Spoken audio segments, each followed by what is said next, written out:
ATM card machine کی درج میں رکھ کر سیمی نے اپنی مطلوبہ رقم کے نمبر دبائے اور ایسا کرتے ہوئے نہ جانے کیوں اس کا دل بری طرح دھڑک رہا تھا۔ اس کے عمل پر مشین نے کوئی رد عمل ظاہر نہیں کیا۔ اوہ، وہی ہوا جس کا مجھے ڈر تھا۔ سیمی کا دماغ گھومنے لگا۔ اسے محسوس ہوا کسی نے یکایک اسے ایک گھر کی 4 دیواری اور ایک چھت تلے کے نرم گرم ماحول سے نکال کر کھلے آسمان تلے بیچ سڑک کے کھڑا کر دیا ہو۔ رہائش، تحفظ، روٹی۔ اس کی نظروں کے سامنے 3 لفظ گھوم گھوم کے ناچنے لگے۔ ان لفظوں کے اندر سے دن میں بھی تارے نکلتے نظر آ رہے تھے۔ اس نے گھبرا کر اپنی آنکھوں پر لگا چشمہ اتار کر اس کے شیشے اپنے اسکارف سے صاف کیے اور چشمہ دوبارہ لگا کر اس بے جان مشین کی طرف دیکھا جو اپنے پیٹ میں کڑکڑاتی نقدی لیے ایستادہ تھی۔ اسے مشین کے بٹنوں کے اوپر سرخ رنگ الفاظ جلتے نظر آئے۔ اپنا پاس ورڈ داخل کرے، مشین اس سے مطالبہ کر رہی تھی۔ اوہ، میں گھبراہٹ میں پاس ورڈ ڈالنا بھول گئی شاید۔ سیمی کا اپنے حافظے پر ماتم کرنے کو دل چاہا۔ ایک بار پھر کارڈ درج میں رکھ کر اس نے وہ پاس ورڈ داخل کیا جو سارا نے اسے ایک چھوٹی پرچی پر لکھ کر دیا تھا۔ اس سے مطلوبہ رقم داخل کرنے کا مطالبہ کیا جانے لگا۔ مطلوبہ رقم کے بٹن دبانے کے ساتھ ہی مشین نے اپنے پیٹ میں ذخیرہ کڑکڑاتے نوٹوں میں سے سیمی کے مطلوبہ نوٹ اگلے۔ سیمی نے کپکپاتے ہاتھوں سے وہ نوٹ پکڑے۔ اس کا رواں رواں شکر گزاری میں مشغول تھا۔ کارڈ اور مشین سے نکلی رسید نکال کر اس نے رسید آنکھوں سے قریب کرتے ہوئے روشنی کی طرف کیا۔ اس کی نکالی رقم کے منہا ہو جانے کے بعد بھی اکاؤنٹ میں ایک خطیر رقم موجود تھی۔ ہاں، وہ دل والا ہے، اس کے پاس دل ہے اور بہت بڑا دل ہے۔ سیمی جھٹ سے سارا کی ہمنوا ہو گئی۔ اس نے ہاتھ میں پکڑے نوٹ، کارڈ اور رسید سمیت اپنے پرس میں منتقل کر دیے۔ اگلے 2 ماہ تک وہ دونوں اس رقم سے بہت اچھا وقت بغیر کسی پریشانی کے گزار سکتی تھی۔ اس نے کسی لینڈ لیڈی کے انداز میں ATM روم کا دروازہ کھولا اور تمکنت سے چلتی بینک کی حدود سے باہر سڑک پر آ گئی۔ پریشانی کے بھوت اور دن میں ناچتے تارے آنکھوں کے سامنے سے ہٹ چکے تھے۔ سیمی گھر کی 4 دیواری اور ایک چھت تلے کے نرم گرم ماحول میں واپس آ گئی تھی۔ میں تو سب نو کہنا سادیا بہو میری عقل چھوٹی ہے، اس کو چھوٹی چھوٹی باتاں تے سمجھ آ سکتی ہیں لیکن وڈیاں باتاں اے نمانی نہیں سمجھ سکتی۔ جمعے کی نماز سے فارغ ہو کر واپس فارم ہاؤس میں آنے کے بعد کھاری نے سادیا کے سامنے بیٹھتے ہوئے سچائی سے اعتراف کیا۔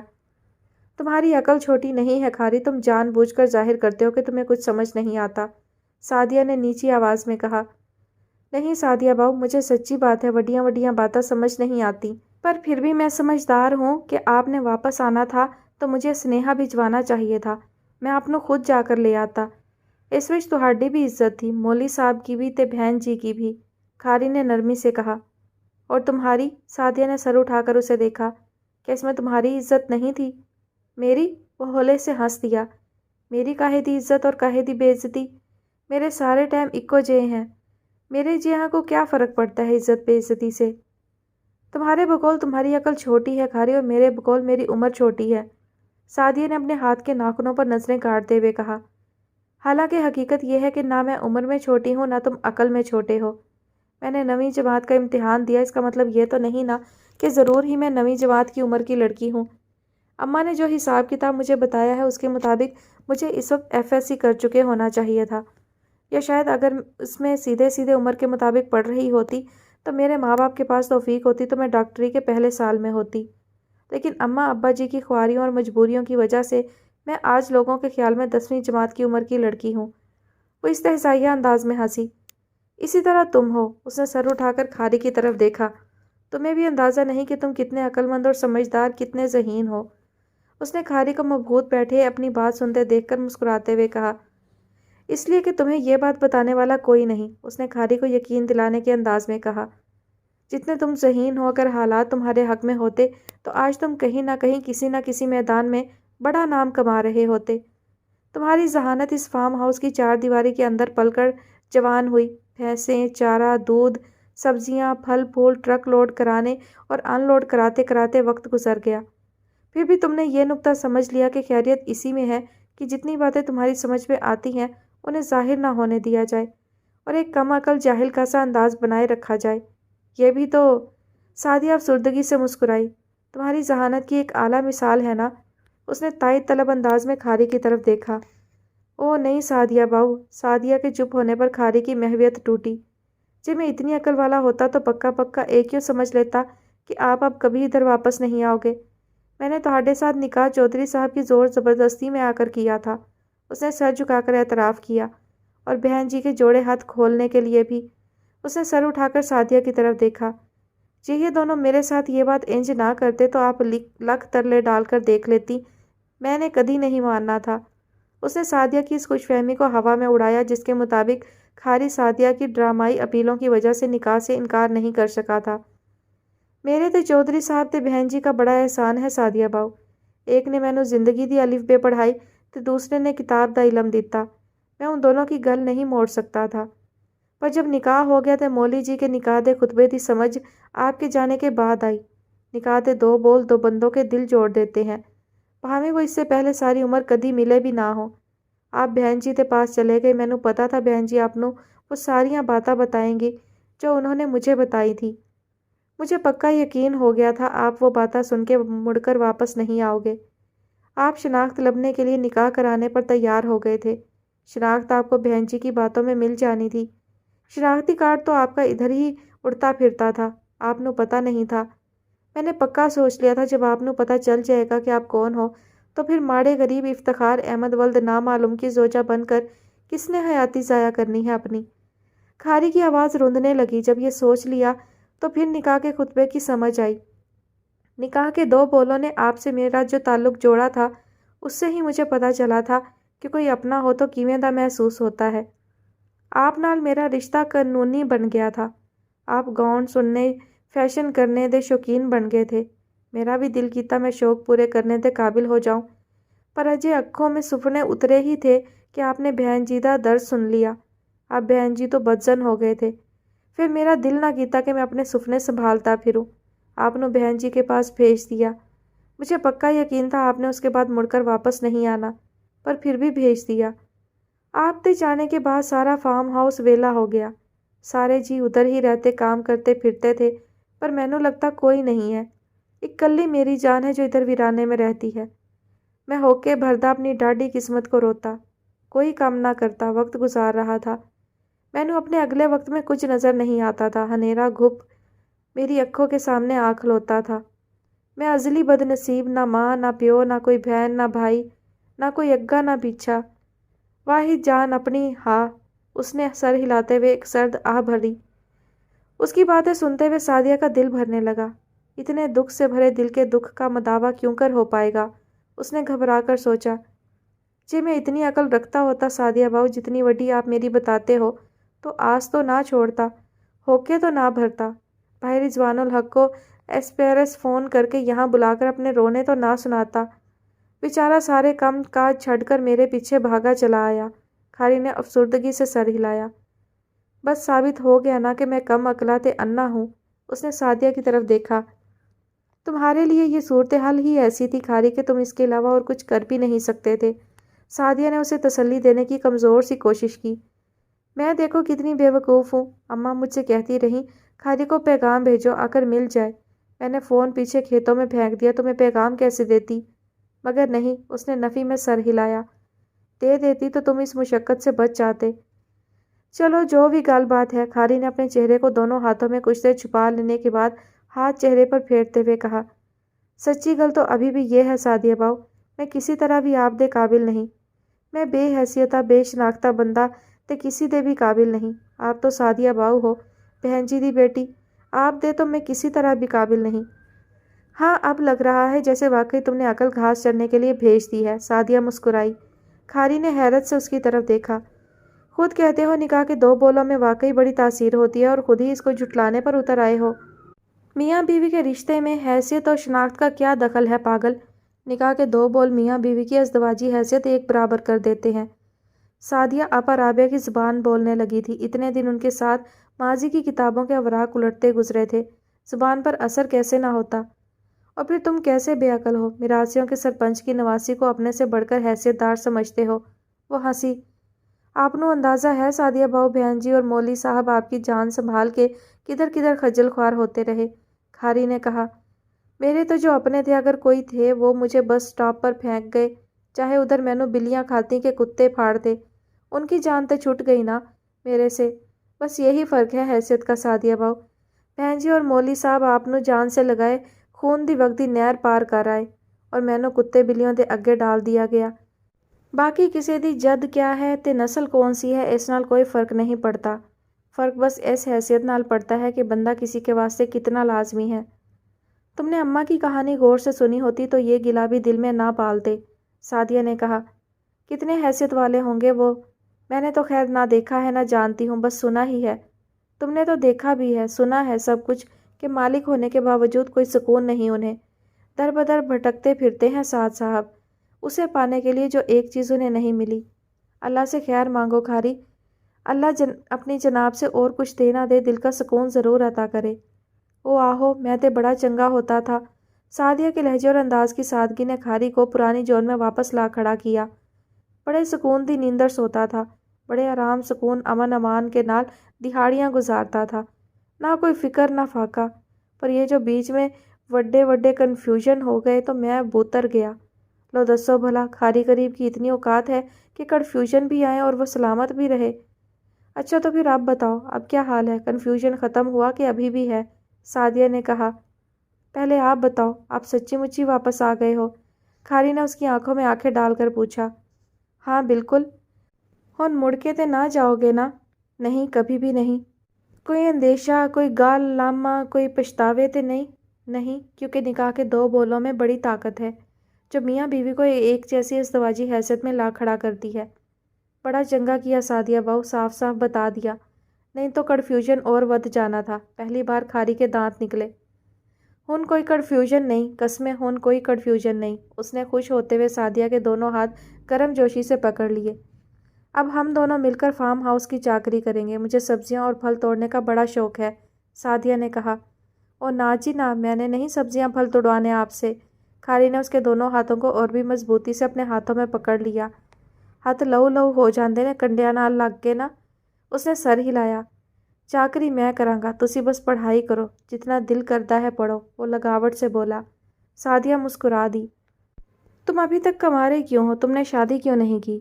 وطن زادے نے اپنے نئے دوست کے اس سوال پر گردن موڑ کر اس کی طرف دیکھا اور مسکرا دیا۔ اگر یہی سوال میں تم سے کروں تو؟ اس نے اپنی مسکراہٹ ہونٹوں تلے دباتے ہوئے کہا۔ پہلے سوال کرنے والے کو جواب پہلے، اس کے دوست نے آنکھیں میچتے ہوئے جواب دیا۔ میں بھی تمہارے سوال کا جواب ضرور دوں گا، تم فکر مت کرو، لیکن پہلے تم بتاؤ۔ وہ دونوں بریک کے بریک ہالیڈے کاٹیج کے عقبی لان میں بیٹھے تھے۔ اسکی ڈائیونگ کے لیے ڈرہم میں گزارنے والے وقت کے لیے اس کاٹیج کا انتخاب سعد سلطان نے یہاں آنے سے پہلے کیا تھا، اور وطن زادے سے اسٹین ہوپ کے کیفے میں ملاقات کے دوران اس نے اس کا ذکر وطن زادے سے کیا تھا۔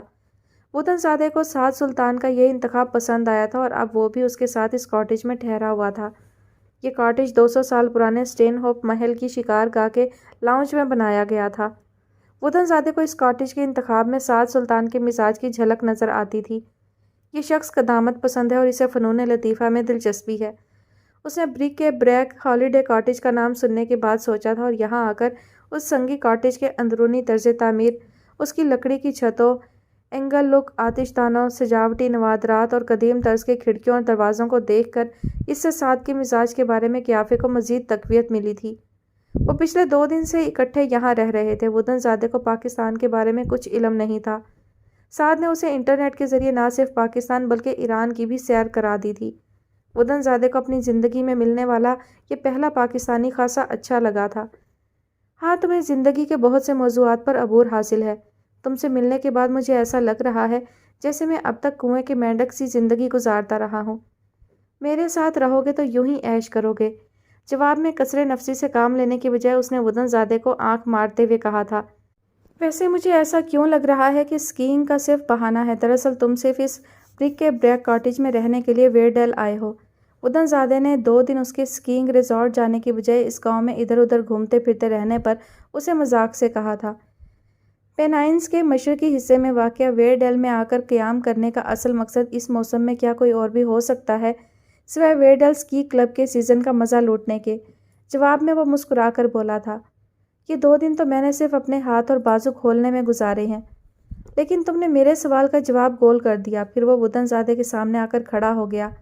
بتاؤ تم نے ابھی تک شادی کیوں نہیں کی؟ عورت کی وجہ سے، وطن زادے نے کچھ دیر سوچتے رہنے کے بعد جواب دیا۔ امریکن عورت جو ناقابل اعتبار ہے، اور ایرانی عورت، اس نے اپنے سامنے کھڑے سعد سلطان کی طرف دیکھا، جو کہ امریکن عورت کی طرح ہی ناقابل اعتبار ہے۔ اس نے اپنی بات مکمل کرتے ہوئے کہا، تم امریکن عورت کو چاہے جو مرضی کہو لیکن ایرانی عورت پر لعنت مت بھیجو، کیونکہ وہ تو پھولوں کے دیس کی بازی ہے جس کے وجود سے پھولوں کی خوشبو آتی ہے، پراسرار مشرق کے پراسرار پھولوں کی خوشبو۔ جواب میں وہ یکدم بلند آواز میں بولا، مجھے علم نہیں، بدن زادے نے سر ہلاتے ہوئے کہا، میں ایرانی عورت سے صرف اپنی ماں، بہنوں، نانی، دادی اور ایک پھوپھی کی حد تک واقف ہوں۔ یہ 6 عورتیں خالص ایرانی تھیں، ان کی اگلی نسلیں مخلوط ہو چکی ہیں، اور یہ 6 کی 6 خالص عورتیں بھی امریکی عورتوں کی طرح ہی تھیں، ناقابل اعتبار، بے وفا، ناقابل بھروسہ۔ پھر مجھے کہنا چاہیے کہ تمہارا تجربہ اور مشاہدہ بہت محدود ہے، نہ ہونے کے برابر۔ جواب میں وہ شانے اچکا کر بولا، ہاں وہ تو ہے، تم سے مل کر مجھے بھی ایسا ہی لگ رہا ہے۔ وڈن زادے نے سچائی سے اعتراف کیا، اس لیے میں تمہیں اجازت نہیں دوں گا کہ تم ایرانی عورتوں پر لعنت بھیجو۔ وہ قطعیت سے بولا، چلو ٹھیک ہے، میں انہیں کچھ نہیں کہتا۔ وڈن زادہ صلح جویانہ انداز میں بولا، ویسے یہ ہے کہ میں آج کل کے حالات میں ایرانی قوم کے بے لچک رویے پر خوش بھی ہوتا ہوں، چاہے کوئی اسے اس ملک کی ضد کہے، ہٹ دھرمی کہے، مگر یہ ایک قوم کا موقف ہے، خواہ وہ ضد ہو یا ہٹ دھرمی۔ اس لیے تو میں تمہیں ان کے بارے میں کچھ کہنے کی اجازت نہیں دوں گا۔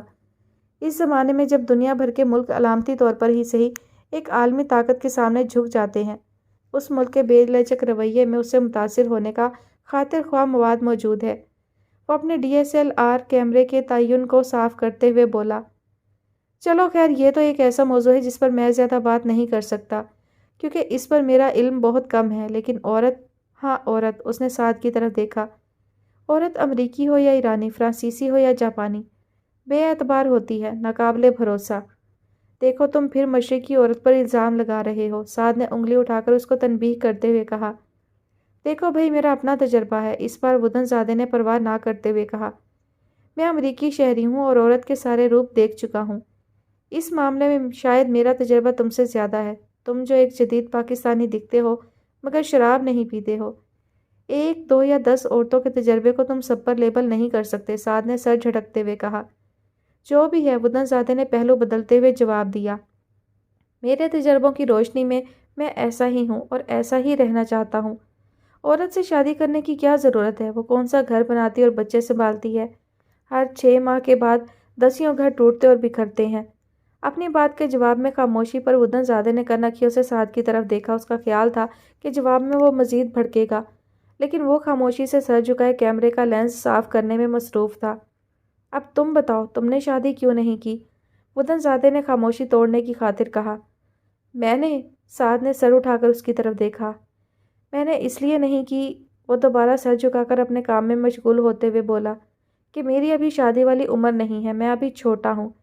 ہنسی بے اختیار وڈن زادے کے منہ سے چھوٹی تھی۔ اس کا نیا دوست فنون لطیفہ میں دلچسپی رکھنے کے ساتھ ساتھ فن ظرافت میں بھی دلچسپی رکھتا تھا۔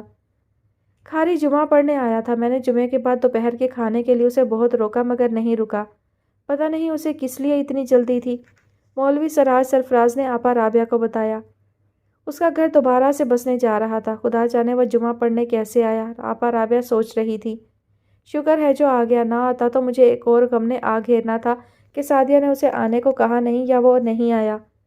بہتر یہ ہوتا اگر کھاری خود آتا اور سعدیہ کو لے جاتا۔ سعدیہ اکیلی کیوں گئی؟ مولوی صاحب نے آپا رابعہ کی طرف دیکھا۔ اس کا خیال تھا کہ اسے خود سے چلے جانا چاہیے، کھاری تو گھبراتا شاید کبھی نہ آئے۔ کھاری کیوں گھبراتا رہا؟ اسے کیا مسئلہ تھا؟ مولوی سراج نے ایک سوال مزید کیا۔ خود اعتمادی کی کمی کا شکار ہو گیا تھا بس۔ آپا رابعہ کو مولوی سراج کا یوں سوال کرنا کھل رہا تھا۔ ٹھیک ہے، پھر میں اب اثر پڑھنے جا رہا ہوں۔ مولوی سراج کو شاید آپا رابعہ کا جذبہ ہونا سمجھ میں آ گیا تھا۔ وہ سر پر رومال باندھتے ہوئے اٹھ کھڑے ہوئے۔ مولوی سراج کو کیا بتاؤں کہ سعدیہ نے عقل کو ہاتھ ڈال دیا۔ اسے سمجھ آ گئی کہ زندگی حیثیت اور بے حیثیتی کا نام نہیں، زندگی اس چیز کا نام ہے کہ انسان کب، کہاں اور کیسے سمجھداری کا ثبوت دیتا ہے، اپنے نفع نقصان کو سمجھ جاتا ہے۔ میں مولوی سراج کو کیا سمجھاؤں کہ ساری عمر پیچھے مجھے بھی اب سمجھ میں آیا ہے کہ سعدیہ عمر میں مجھ سے کہیں چھوٹی مگر عقل میں مجھ سے کہیں آگے ہے۔ جو باتیں وہ چند دنوں میں سمجھ گئی، وہی باتیں اگر میں نے اتنے سالوں میں تھوڑی تھوڑی کر کے سمجھائی ہوتی تو آج وہ عقل، شعور اور فہم میں ہم سے اور بھی کہیں آگے ہوتی۔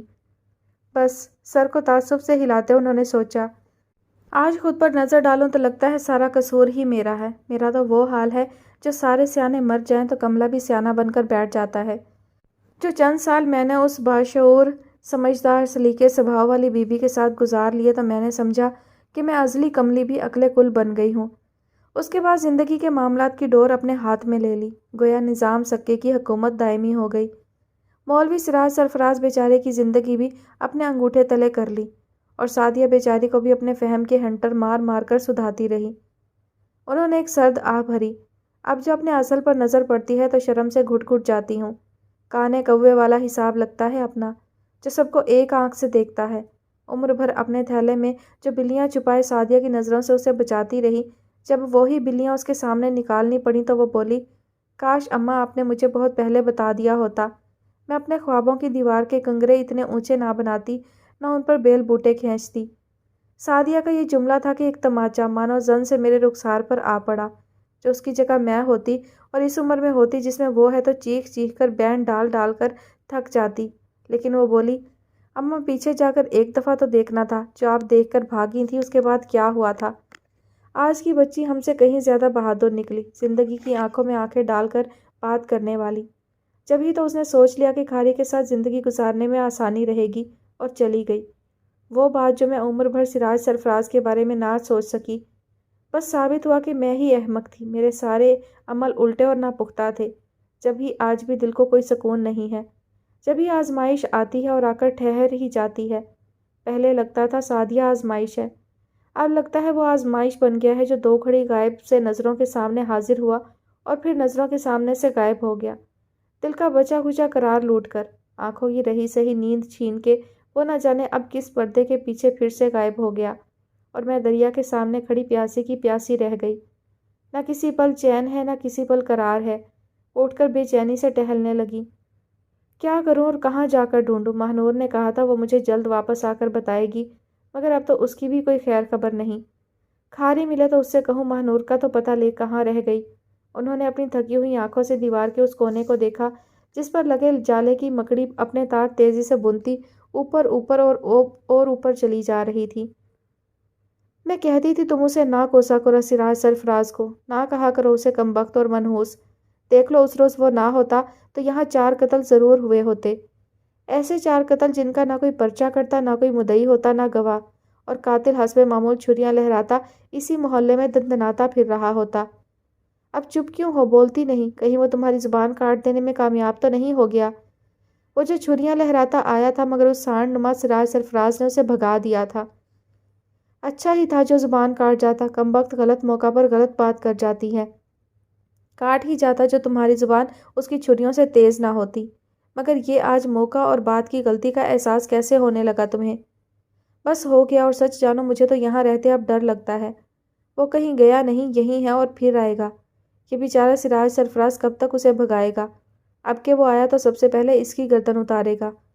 ہاں اس بیچارے کے لیے تو میں بھی پریشان ہوں، ابھی تو وہ اسے کچھ نہیں کہے گا، تازہ تازہ بات ہے، لیکن جیسے ہی ذرا ٹھنڈی پڑی سب سے پہلے اسی کا قصہ ختم کرے گا۔ وہ خود چپ ہو کر بیٹھا ہے مگر محلے والوں کی زبانیں اپنی سان پر تیز کر رہا ہے۔ جو اٹھتا ہے یہی کہتا ہے کہ نامحرم سراج سرفراز ادھر آ کر کیوں بیٹھ رہا ہے 2 جوان عورتوں کے گھر میں۔ ہاں ہر طرف سے گھیرے میں آ گئے، اوپر سے ان کو بھی کاروباری مسائل نے یکدم ہی آن گھیرا، ورنہ وہ تو بچے کی پیدائش کے فوراً بعد یہاں سے ہمیں نکال لے جانا چاہتے تھے۔ طیفہ لاٹر جان کا دشمن، سراج سرفراز نامحرم، منع کے ابا کا کاروبار مندے میں، تمہارا گانا بجانا ختم، ہر طرف سے گلی بند، جائیں تو جائیں کہاں؟ ماں ہوں، ممتا منہ پکڑ لیتی ہے، لیکن کوئی دوسرا سنے تو کہے یہ بچہ ہی منحوس ثابت ہوا۔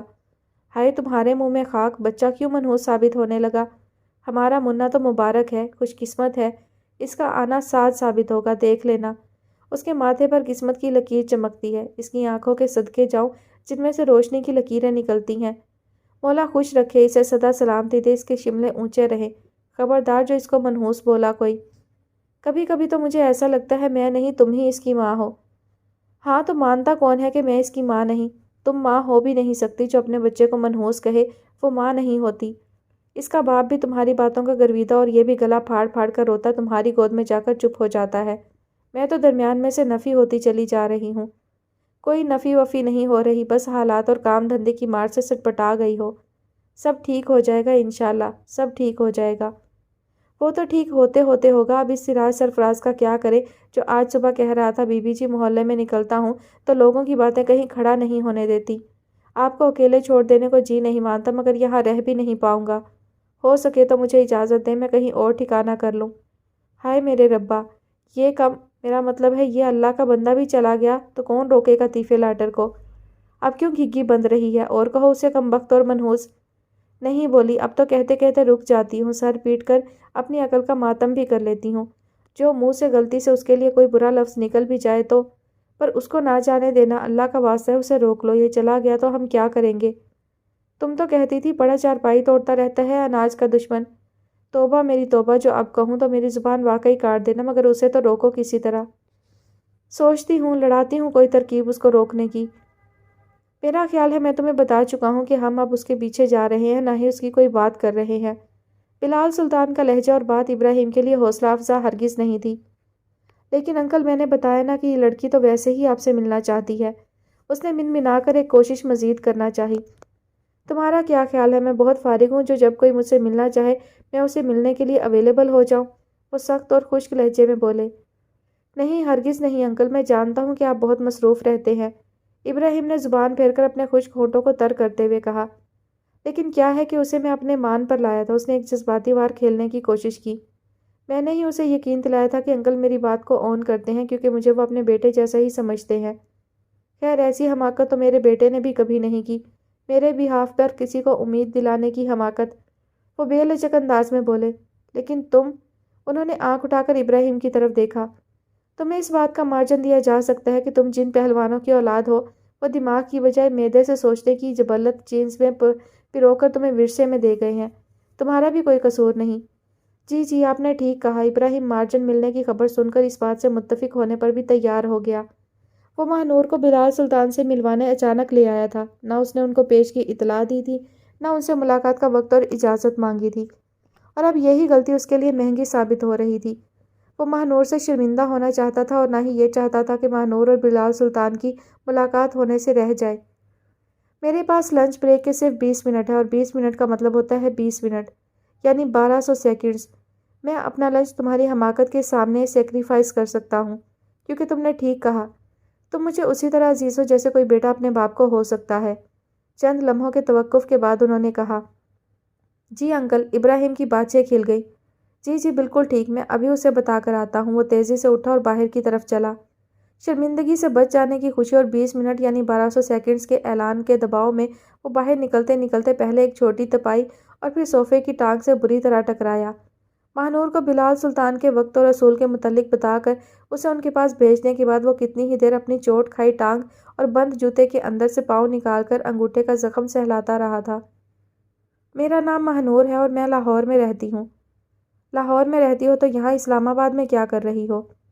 میں یہاں آپ کے بیٹے سعد سلطان سے ملنے آئی تھی، پتہ چلا کہ وہ تو یہاں نہیں ہے تو سوچا آپ سے مل لوں۔ سعد سے کس سلسلے میں ملنے آئی تھی؟ اور میں بتاتا چلوں کہ میں سعد سلطان کا باپ ضرور ہوں لیکن اس کا متبادل ہرگز ثابت نہ ہو سکوں گا۔ میں آپ کو اس کا متبادل سمجھ بھی نہیں رہی۔ میں تو آپ سے اس لیے ملنے آئی ہوں کہ مجھے آپ سے ملنا تھا، آپ کو بتانا تھا کہ یہاں سے خاصے فاصلے پر لاہور سے آگے ایک گاؤں میں ایک خاتون رہتی ہیں جو آپ کو خوب اچھی طرح جانتی ہیں، نہ صرف جانتی ہیں بلکہ آپ کے ذکر پر تڑپ تڑپ کر روتی بھی ہیں۔ بلیک میلنگ ہتھ کنڈے، انہوں نے ابرو چڑھا کر ماہنور کی طرف دیکھا۔ نہیں چلیں گے، ایک کاروباری انسان ہونے کی حیثیت سے میں ان کا عادی بھی ہوں اور ان سے نمٹنا بھی جانتا ہوں۔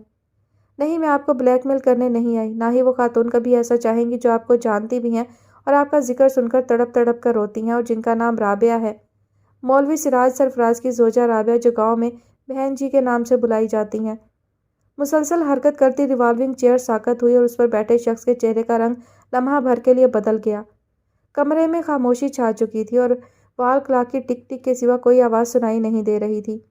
10 20 25 30 1 گھنٹہ 2 گھنٹے اور ان کے آگے نہ جانے کتنے ہی اور منٹ بھی گزر گئے، بلال سلطان اور ماہنور کی ملاقات ختم ہونے میں نہیں آئی۔ باہر بیٹھا ابراہیم منتظر نظروں سے اس کمرے کے بند دروازے کے کھلنے کا انتظار کر رہا تھا جس میں وہ دونوں بیٹھے تھے، اور اس کا ذہن یہ سوچ سوچ کر گھومنے لگا تھا کہ بلال سلطان کی لنچ بریک ختم کیوں نہیں ہو رہی تھی۔ اف میرے خدایا، کتنا ڈھیر سسپینس ہے، کتنے سارے کردار ہیں اور ہر کردار ابھی تک جو ہے وہ تجسس میں لپٹا ہوا ہے۔ ویسے تھوڑا تھوڑا آئیڈیا ہو گیا ہے کہ کھاری جو ہے وہ فلزہ ظہور کی اولاد ہے، لیکن ابھی تک یہ بھی نہیں معلوم کہ کس طرح سے اس کا کیا تعلق ہے سعد اور اس کے والد کے ساتھ میں، کیا سین بنتا ہے، سعدیہ کا کیا سین ہے۔ سعدیہ کو ابھی تک تو یہی لگ رہا ہے کہ وہ سراج سرفراز اور رابعہ کی ہی اولاد ہے، لیکن تھوڑی سی ابھی بھی کنفیوژن لگ رہی ہے۔ بہرحال دیکھتے ہیں کہ آگے کیا ہوتا ہے۔ اپنا بہت سارا خیال رکھیے گا، مجھے اپنی دعاؤں میں یاد رکھیے گا۔ اللہ حافظ۔